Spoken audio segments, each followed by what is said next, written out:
So as for today, we'll be talking about political surveillance. First, we have to understand the definition. And the definition of this is a situation where the government observes the activities of an individual and then they will collect information from them. But this is obviously problematic, and the reason why it's not so is because the government will diminish our privacy. And because the process of this is first they will access our data and then they will collect it, and then those data that are collected will be used for some objective-level purposes. But yeah, we wouldn't know what to actually force. Sometimes for the government, sometimes it's for some authorities, and sometimes it's because of the politic things. And this can be linked to the concept of data-ification.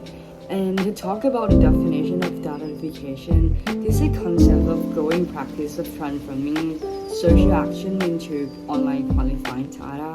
And this is mostly for some analysis for those people to understand us and to understand what we're thinking about something.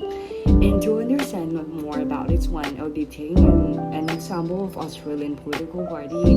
They're usually utilizing data-ification as a voter surveillance, and this is because it will access our data, and this is to seek for the possible voters, and this to benefit their own party. But this is not a good thing because they will do it without our consent, or we're posting something online. It will be some anonymous viewers, and then they will see what you're thinking, and then they will use those data and then collect it for their own sake. But this is pretty contrary to the concept of privacy, because if we have to talk about privacy, is that privacy is essential to the development of ourselves, because it will mean we have the ability to control social identities.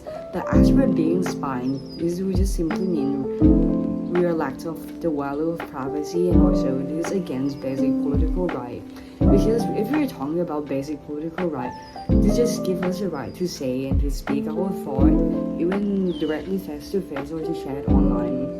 But we couldn't actually do that as we're being spies, and those data, they would think, okay, we are okay to post it, we have the right to post it, but after we posted it, someone will use it for their own benefits, and this is pretty dangerous for us. So this is why people have to be aware of what they're posting, and we have to be protective.